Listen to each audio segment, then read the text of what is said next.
friends. I'm your host, Dr. Dave Layton, and thank you for joining me in our journey to hope. It is my desire through this podcast to bring you information about how to discover, sustain, or perhaps regain hope. Well, in this episode, I'm joined first by my wife, Lynn. We're also visiting with some very good friends of ours, Robert and Minnie Vickrey. We've known and worked with this couple for several years, and I'm going to let them introduce themselves. Robert and Minnie showed up at our congregation one evening and noticed that we had what I maybe ambitiously call a fledgling deaf ministry. I don't know if it was growing or waning, but it was there. And I was excited when I saw that Robert was able to sign, and our deaf community, the members that were there, were excited as well. So I was very thrilled when we twisted their arm a little bit, paid for their dinner a little bit, and they decided to continue to worship with us. And they took over the deaf ministry, and it was wonderful having them with us. Well, hello, Robert and Minnie. Hello. Hello. All right. Well, that's how we met. And from there, our friendship has grown. We've worked together. And so we share a lot of similar interests. And so the friendship was very easy. Well, now, what I want to do, I want to shift gears here and turn it over to you. I've talked long enough now. Tell our listeners a little bit about yourselves and what you're doing now and what does the future hold for you. So tell us a little bit about yourselves. Well, I guess I'll go first. I'll go first. Yeah, I'm a assistant professor of business at Crowley's Ridge College. I have been there this is completing my third year at CRC. Before that, I was at Faulkner University for 8 years and teaching in the business department and such, teaching everything from economics to finance to marketing, kind of a utility infielder whenever it comes to the business side of things and teaching students there. Really enjoy that, really love that. And the sign language stuff is completely separate from what I do as work. So it's a completely different aspect of my life. And I'll tell you a little bit more about what the future holds after Minnie introduces herself. Okay. Minnie, hello. Hello. My name is Minnie, and I, at the time when we were there in Alabama, was working retail as one of the managers there at a department store. I was mostly involved with customer service, and now I am also working at Crowley's Ridge College with Robert in an administrative role. How are the Chihuahuas doing? Loud. They're always getting into something, and they have barked a couple of times in the last 20 minutes or so. So I fully expect them to interrupt us at some point. Okay. I'm trying to keep them quiet. All right. Yeah, we truly have enjoyed our friendship. You said 3 years. Wow. I did not realize it had been 3 years since y'all moved away. Yeah, this is my 6th semester teaching at Crowley's Ridge College. Yeah. What? I was thinking 2 years. 2 years. Yeah. Okay. So, and just to tell you that next step, that what we're doing in the future, we are moving in this summer, and I'm going to be taking on another assistant professor position up in Nebraska this time, and it'll be at York University. They made us a deal, and it's going to be very interesting. Like Faulkner, York has a lot of international students, and that's something that has always been really near and dear to my heart, being able to interact with the soccer players especially, but, just with the different cultures, the different people, and in lots of ways, my interest in other cultures and such is part and parcel with my love of the deaf culture and my love of sign language. With my students, I try to speak their language as much as possible. With the deaf, obviously you have to use sign language to interact back and forth. And so that's one of the things which is really interesting. But yeah, we'll be moving up to York, and I'll be taking on a new role up there, starting in the fall. Okay. Minnie, I hope you were able to transfer administratively up there. They are trying to figure out where best to place me now. Okay. And I've already gotten a couple of job offers, so we'll just Good. see what the Lord decides I need to do. Okay. So it sounds like an exciting future for the both of you. Further away from us, but okay. You go where It's your gonna be career so takes you. cold. Yeah, it is. It is colder. Have a question. Lynn has a question Are for you. you aware of any deaf opportunities, interpretation opportunities up there yet? I asked that whenever I went and did my interview with them. Uh-huh. And one of the things which they said is that they're just not aware of it. And they said there might be, we just don't know. Probably not in the town of York. York is a town of only 8,000 people. Right. It is extremely small. But Lincoln is close by and it's 300,000. Grand Island is close by. It's 120,000. And Omaha is only 2.5 hours away. And it's, close to 300,000 as well. So, there will be opportunities around there. I just don't know how often it's going to show up for me. But the university does have a sign language club, which I do intend to be part of, working with a little bit. So. Okay. Well, I've been to York. One thing you will have to do is learn how to make 90-degree turns, because everything is plotted out in the fields and the roads. And so you'll drive along and then all of a sudden there'll be a right-hand turn Yep. or left-hand turn, but it'll be a 90-degree turn. So it's all laid out in grid. But anyway, all right. Well, I'm glad Lynn asked that question about the opportunity to work with the deaf up there, because again, you've been instrumental in this in our congregation. And that's where I want to go in this particular podcast. I want to talk about how you guys have been able to bring hope to a very specialized area that some of us, we're the ones. I've often felt I'm the one that's handicapped in this area because I don't sign. Now, Lynn signs a little bit. She fills in when she has to and that sort of thing. All right, I've got some questions that I want to talk about or get you to talk about.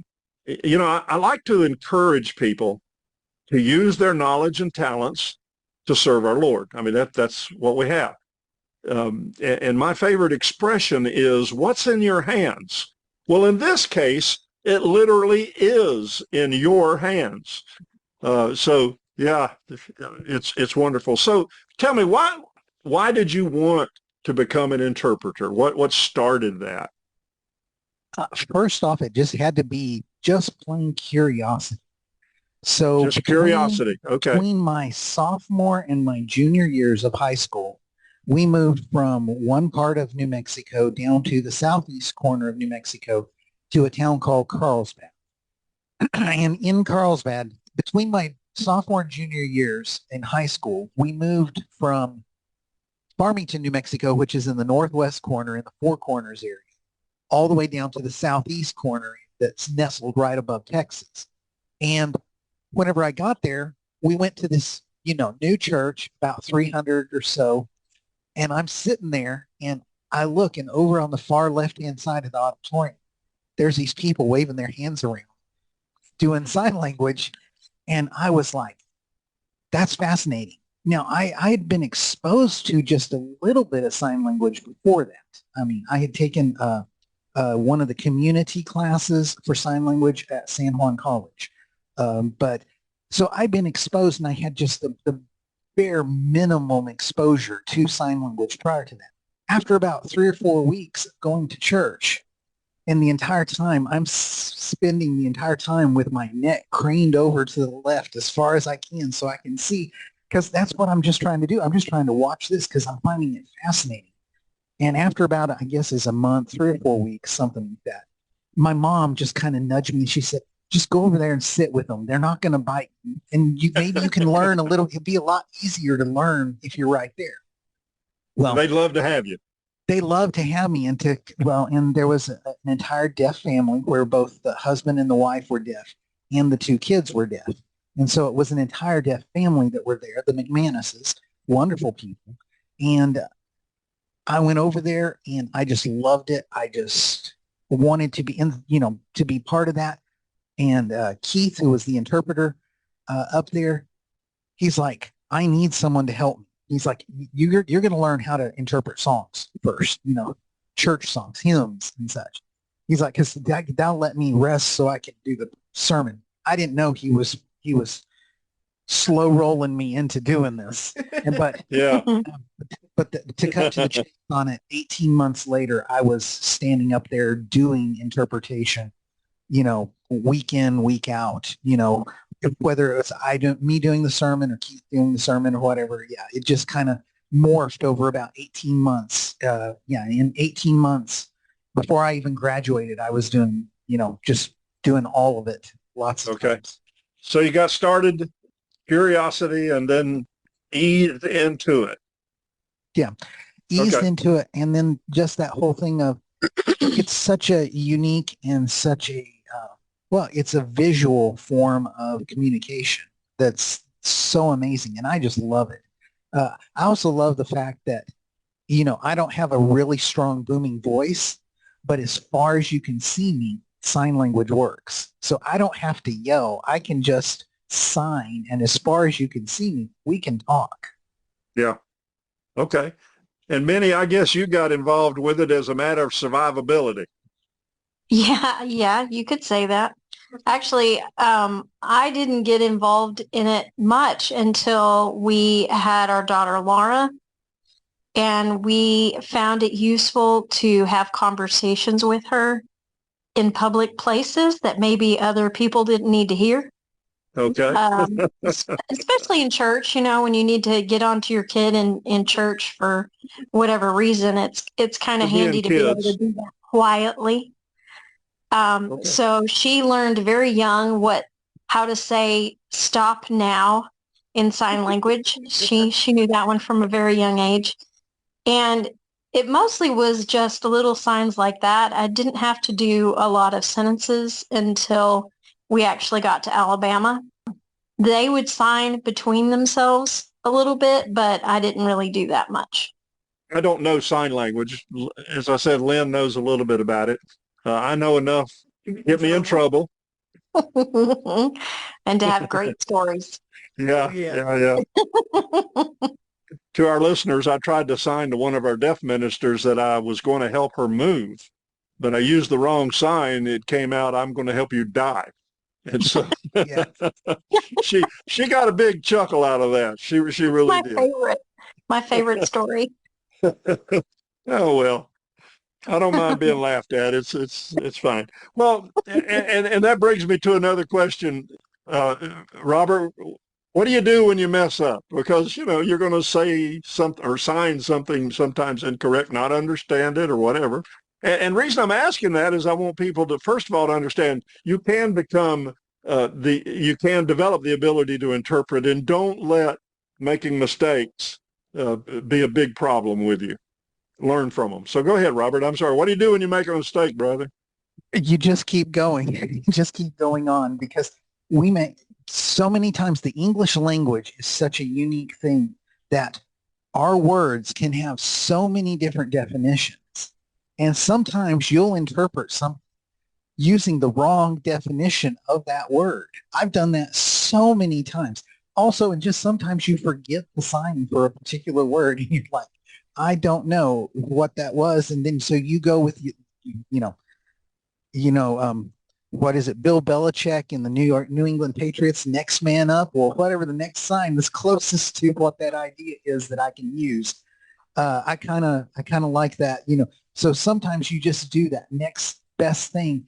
And sometimes you just have to, we have a concept that we call chunking. And in that you just try to chunk ideas. You just try to get ideas across to people. Interpretation, translation is not word for word. It's not this for this. It's idea for idea. And so whenever somebody says an idea, sometimes you'll just have to on the fly, as quick as you can, say, what do they actually mean by that? You know, there can be a big old long rigmarole, especially from preachers at lots of times, they'll have this big old long thing to say, that was a bad idea.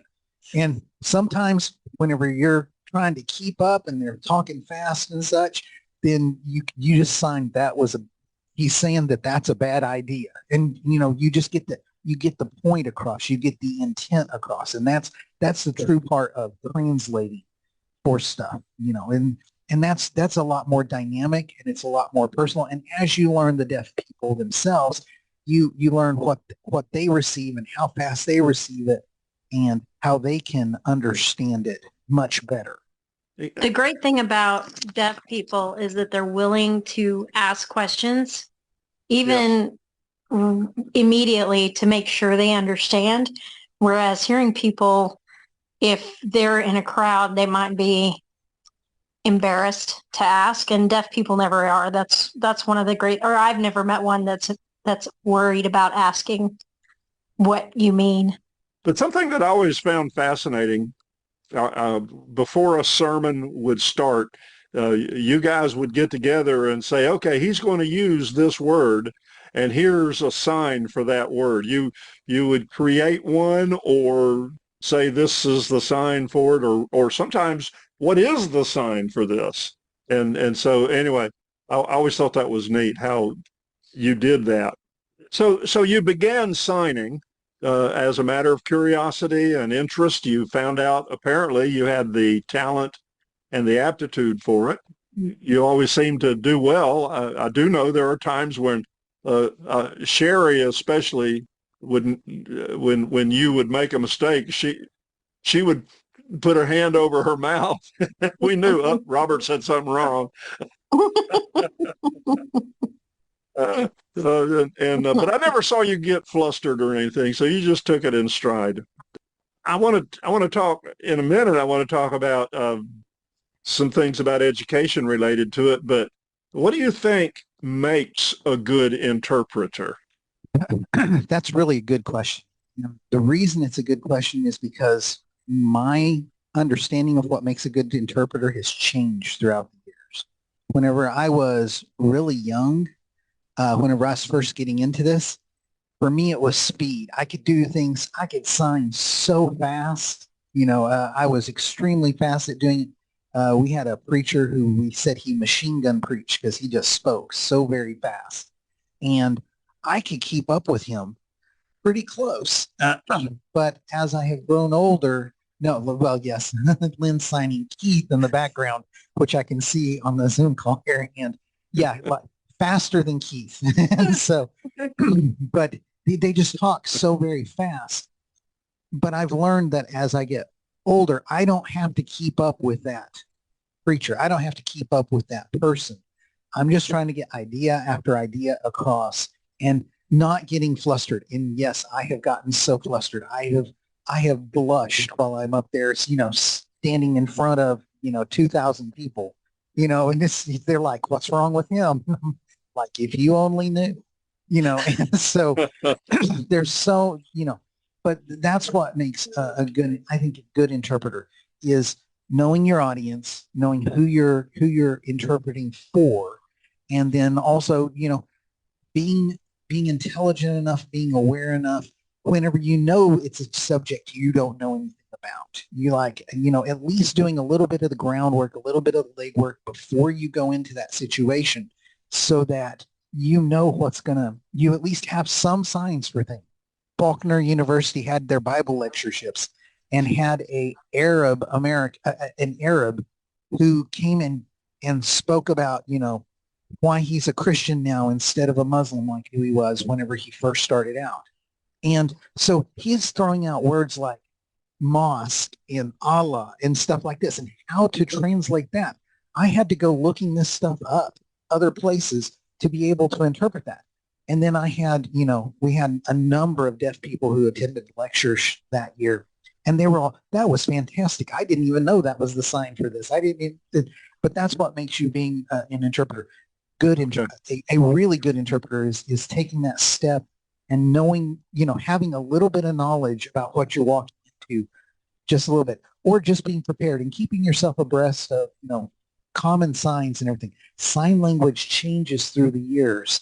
That's one of the things that's been hard for me, is that I've had to change some of the signs that I grew up with. I use a different sign now because the language has evolved and has changed throughout time. And keeping up with that, as long as you're willing to work with their language, they're willing to work with you. That's been very good. Okay. Yeah. So it is a challenging ministry. Can I mention something? Sure. Yeah. We have throughout America regional words, and that also is true with the deaf community. There are signs that you learned in the South Texas and New Mexico that I remember one particular time. I don't remember the exact words, but I remember there was something that you interpreted that did not come across the same way. I know the word. I know the one you're talking about. Yeah. So it's the word bug. And that one, just Sherry was like, what did you, she was just immediately, she's like, what, What was that? Uh-huh. well, yeah, she didn't know what in the context it was.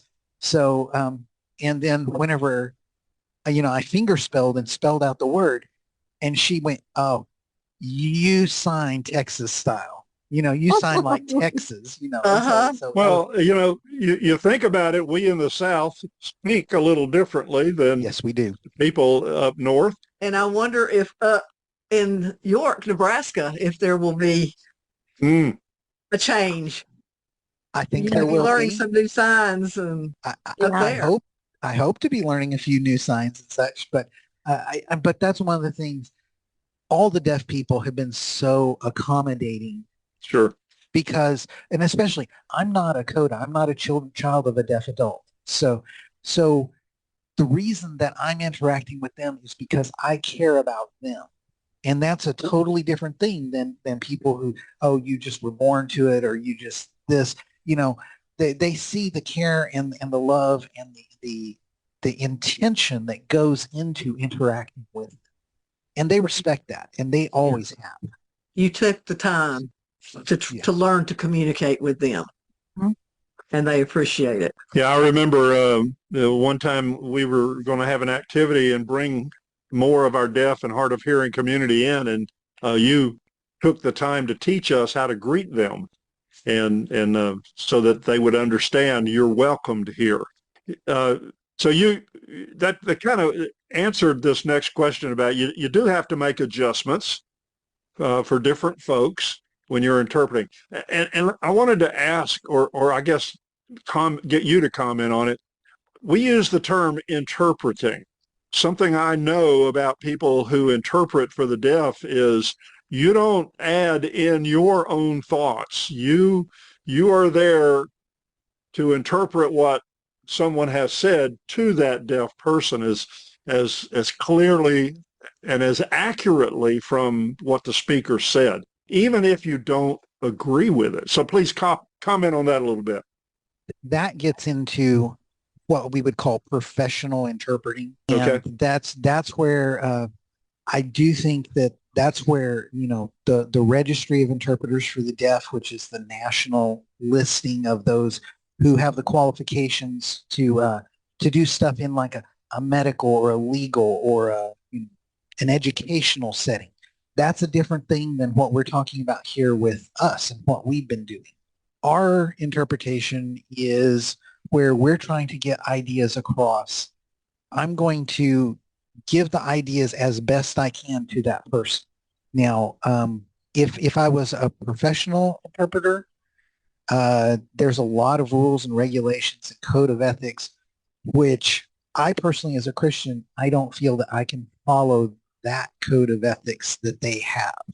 Because there's certain things that they have to do that I would not do.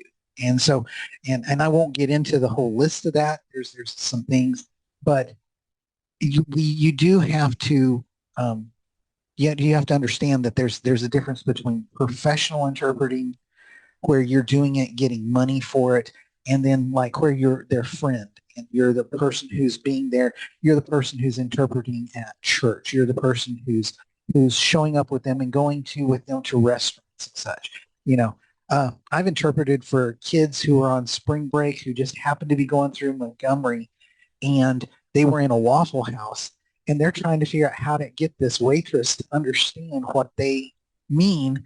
And I finally was like, I just walk over and said, I know sign language, and and then they were just thrilled and everything. Like, how do you know? And they were students from Gallaudet, the deaf college in Washington, D.C., who were headed down to the beach for spring break. I never saw them again and everything. But, if I would, as a professional interpreter, I would not have been able to have that interaction because I would not be getting paid for it. Okay. Okay. So there's some different things that go along with it. Yeah. And we did chat just a little bit about the need for certifications to be an interpreter. Yes, if you're doing it as a professional, you're earning a living at it, you do need that or whatever. But what you do as our interpreter in our congregation, you don't necessarily need a certification, but there are limitations. Am I understanding that properly? Yeah, that is an accurate assessment. There are limitations. I will never walk into a courtroom setting. I will never walk into a hospital setting. I will never walk into an educational setting and try to provide service to that area. Even though I used to be the one who was sending interpreters out to Texas Tech to interpret for people there. I was the one who was I was executive director of the Lubbock Center for the Deaf for a while, and I was sending people to the courthouse. I was sending people to, kindergartens and stuff like that to interact and help support our deaf community there in West Texas. But because I'm not a registered interpreter for the deaf, I'm not the one doing it. So even though I can manage all of that, I can't do it personally. So there are limitations if you're not a registered interpreter. Okay. But you don't need a certification if you have the knowledge and skills and desire to learn it to interpret in these, I don't know the right term, unofficial settings. Correct. Where Yes. you're doing it as a ministry. Right. And that's the way I view it is, I'm doing this as part of my service to the Lord, as service to God, and to service and help these marginalized communities because they are so overlooked. I mean, a blind person, almost as far off as you see them, you can tell that there's something going on because they've got the cane, they've got the dog, they've got something. But a deaf person, you can walk right past them and you have no idea. And so they're the most overlooked of all disabilities that I've ever come across, to be honest. Well, and because they're overlooked, sometimes they're isolated as well. I understand that. But again, Robert, I'm talking here in the context of helping people discover, sustain, or rediscover hope. And so you are a critical piece, though not just you, but those who can interpret. That is a unique opportunity to take what the Lord has blessed you with the ability to do and help those folks. So that's great. There's a lot of resources out there if someone wants to become an interpreter. We have some very well-developed textbooks. We have some flashcards. There are some wonderful places on the internet where you can learn and practice.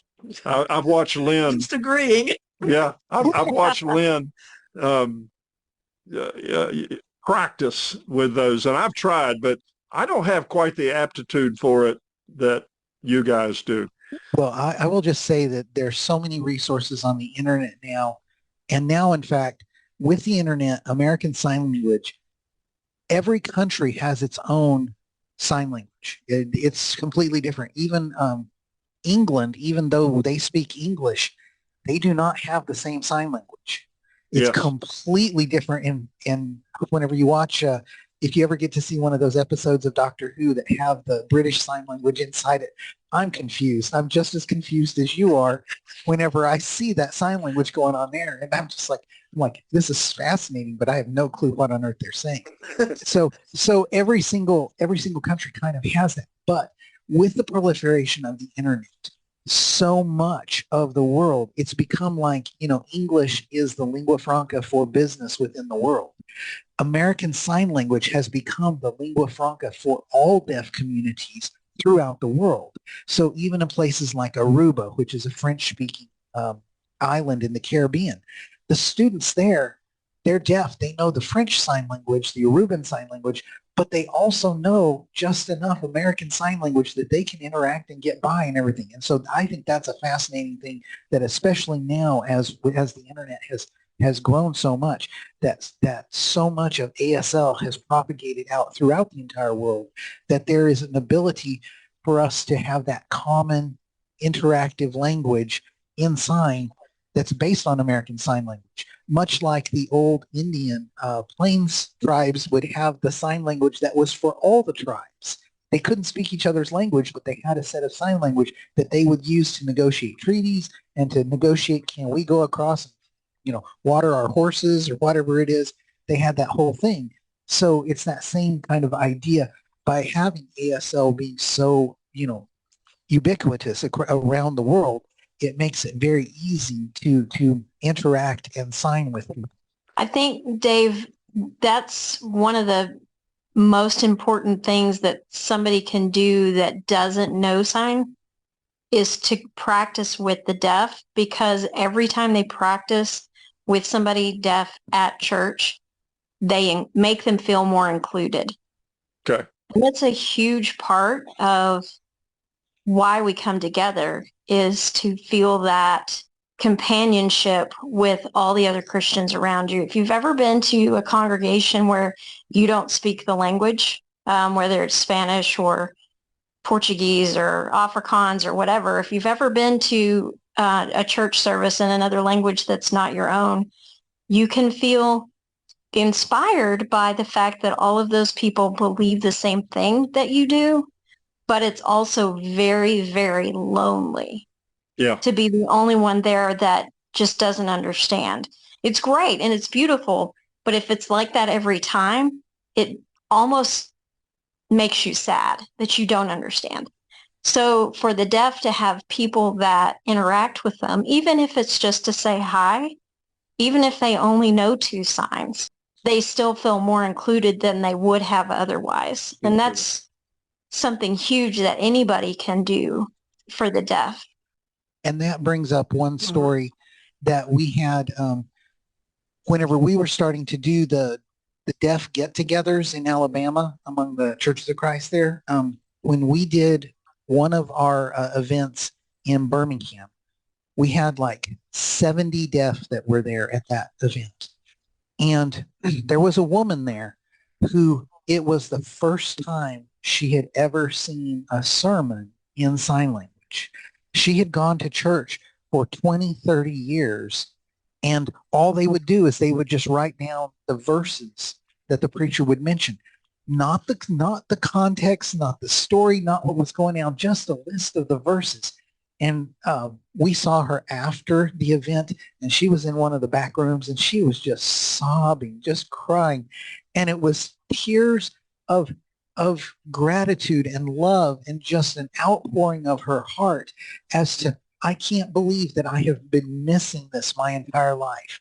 And she has been at every single one of those deaf get-togethers, which, we would do, like, I think it was, is either 3 or 4 times a year that we got that up to. But she would go to all of them, and she was the first one to hug you, the first one to, to her, it made her joy. Her joy was so amazing, and that was such a wonderful thing to see. I'm going to share something along that same line with you here in a few minutes. I wanted Lynn to speak a little bit. I think she's better able to speak about it than I am. She has maintained a very good relationship with Sherry and others as she has the opportunity. So I'd like her to talk a little bit about the relationship and how these relationships are important. And Minnie, it's really piggybacking off of what you were saying. Yeah, we have to learn enough to communicate. But she's also very patient. If we have very much of a conversation, I'm going to come to a standstill of, I can't sign that. Or finger spell fast enough. Can't read her finger spelling fast enough. She has to do it 3 or 4 times for me to figure it out. I'm so thankful that she is patient, but I know it means a lot to her that I try to take the time to have conversations with her. I enjoyed a few days ago, I got to take another sister from church and we went to visit Sherry, and she appreciated that so much.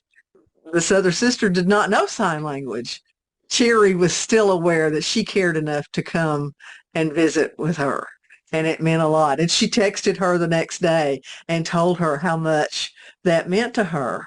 You just don't realize how lonely they get without having somebody to communicate with and to share things that they do, to teach them how to do things, and to help them learn how to be a servant to others. I see how much that means to her, because she has such a wonderful heart. She's not an all about me person. She wants to do for others as much as she can. And I think any of us that are ever somewhere by ourselves and we feel the loneliness of that, that's their world sometimes. I understand that.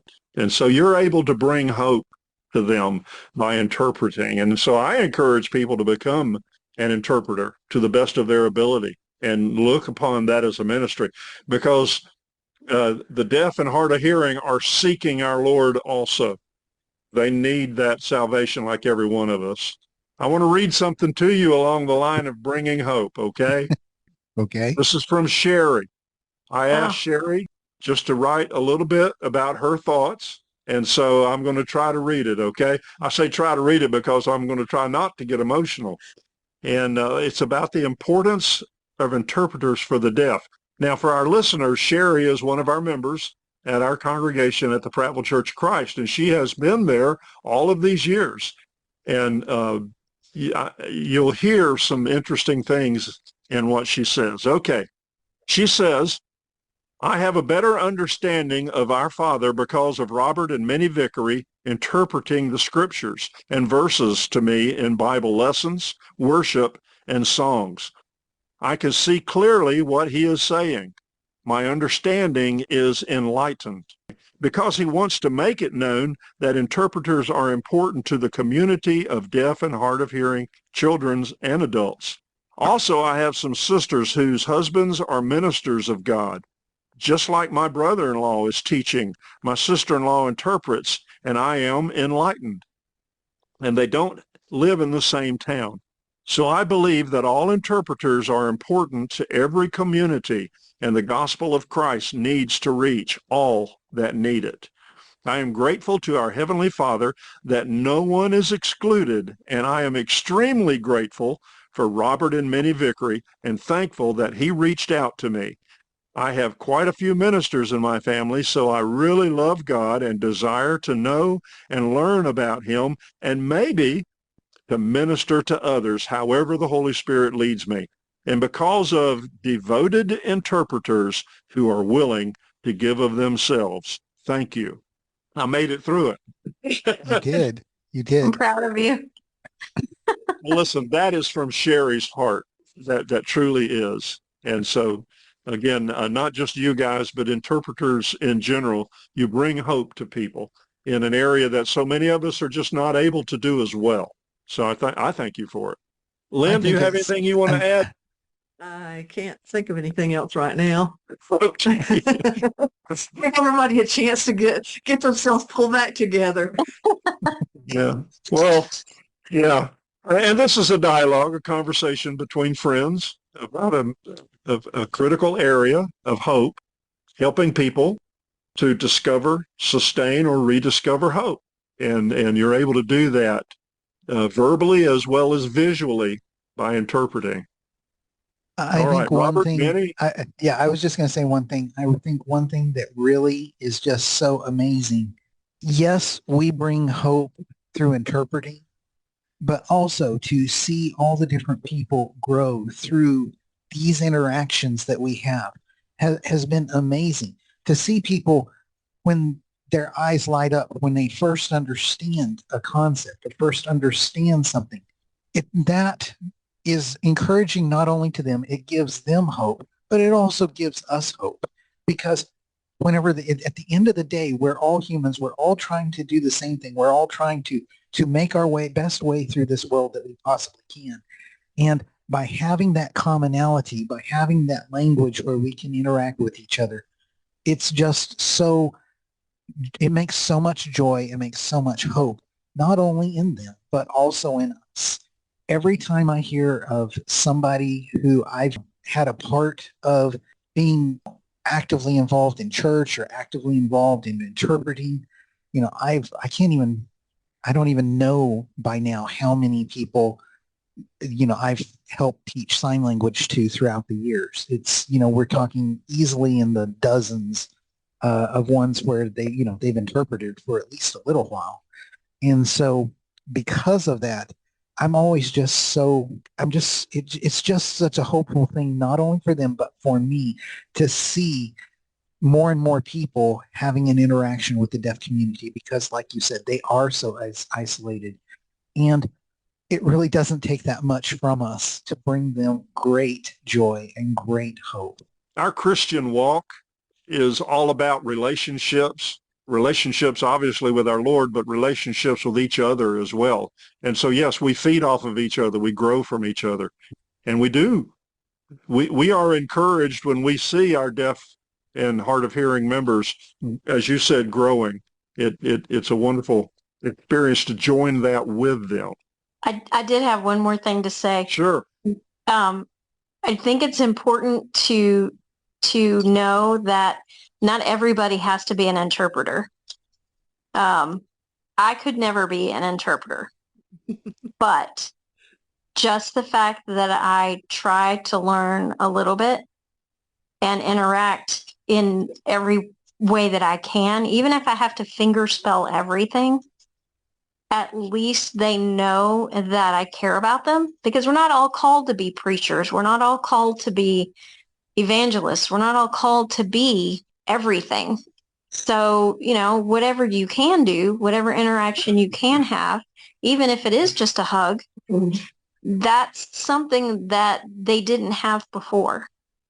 And the more people who do try to interact with them, the more they feel like they're a part. And the easier it is for them to go ahead and grow into their own spirituality and making their faith their own. And that's how we do that for them. If we don't have if we can't interpret, it's okay. It's okay if all you can say is, I love you. That's okay. That's perfect. I had a conversation the other day with a new friend, a very inspiring young lady. And we focused in our conversation, don't look at what you cannot do, look at what you can do. Wow, good thoughts, Minnie. Thank you. Friends, thank you for joining Robert and Minnie Vickrey and my wife Lynn and myself as together we journey to hope. I truly hope that we have encouraged you to discover, sustain, or regain hope through this effort. I invite you to contact me if you have any questions or comments, or if you wish to share with me something you've experienced in your journey to hope. My email is ourjourneytohope@gmail.com. That's ourjourney and the number 2, hope@gmail.com. And please share this podcast with someone whose hope is being challenged.